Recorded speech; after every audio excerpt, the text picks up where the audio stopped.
Hello everyone, my name is Sunil Kaushal. आज हम class 9th का चैप्टर नंबर 2 पढ़ेंगे जिसका नाम है पॉलिनोमियल्स। तो स्टार्ट करते हैं।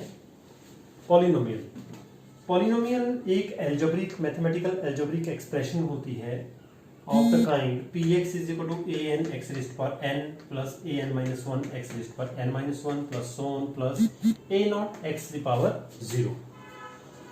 इसको हम एक नॉर्मल वे में लिख देते हैं। px इज इक्वल टू कोई एक एग्जांपल लेकर के px is equal to 3x square plus 7x plus 3।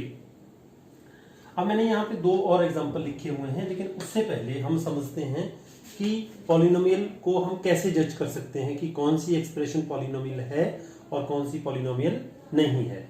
तो उसके लिए ये एक डेफिनेशन है जो आपको हमेशा याद रखनी है कि कोई भी algebraic expression, any algebraic expression in which each variable has non-negative and non-rational degree is called a polynomial। कि कोई भी ऐसी कोई algebraic expression, mathematical algebraic expression जिसमें हर वेरिएबल, अगर दो वेरिएबल हैं, तीन वेरिएबल हैं या एक वेरिएबल भी है डिफरेंट वे में, तो हाइयर जो पावर होती है उसकी वो एक तो नॉन नेगेटिव होनी चाहिए, मतलब नेगेटिव नहीं होनी चाहिए, और नॉन रैशनल होनी चाहिए, मतलब रैशनल नंबर नहीं आना चाहिए, ये रूट में नहीं आना चाहिए। तो हम ऐसी एक्सप्रेशन को क्या कहेंगे? एक पॉलिनोमियल कहेंगे। तो अब हम वापस आ जाते हैं इन तीनों एग्जांपल्स पे। मेरे पास लिखा है px is equal to 3x square plus 7x plus 3। अब यहाँ पे x की पावर कितनी है? 2 है, एक होल नंबर है ये, ना तो ये नेगेटिव है ना ही ये रैशनल नंबर है। x की पावर यहाँ कितनी है? 1 है। तो ये पूरी एक्सप्रेशन एक पॉलिनोमियल है। अब यहाँ पे आते हैं px is equal to 3x की power minus 2 plus 7x plus 3। अब यहाँ x की पावर कितनी है? माइनस 2 है, और मैंने आज जैसे आपको बताया कि नेगेटिव नहीं होनी चाहिए, तो ये सारी एक्सप्रेशन क्या है?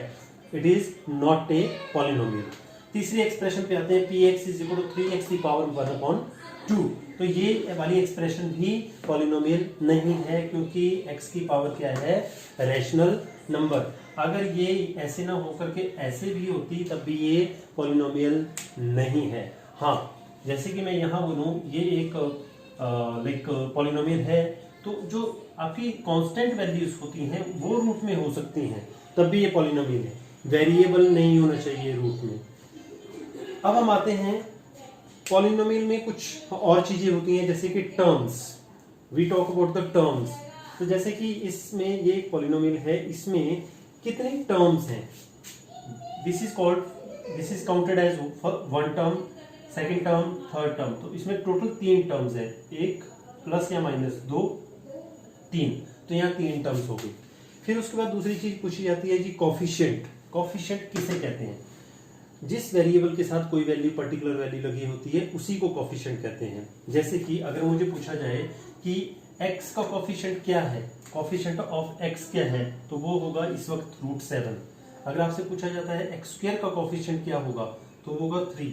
अगर आपसे पूछा जाता है इस सारी एक्सप्रेशन में कांस्टेंट क्या है, वो है √3। उसी तरह से अब हमारे पास और 3 टर्म्स हैं, monomial, binomial, trinomial. What is monomial?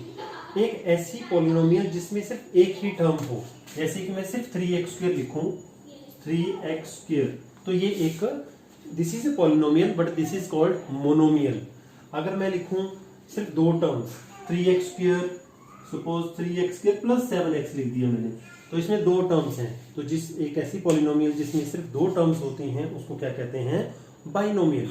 और जिस पॉलिनोमियल में 3 टर्म्स होती हैं, like 3x square plus 7x plus 5, तो अब यहाँ पे 3 टर्म्स हैं आपके पास, तो ऐसी पॉलिनोमियल को क्या कहते हैं? ट्राइनोमियल कहते हैं।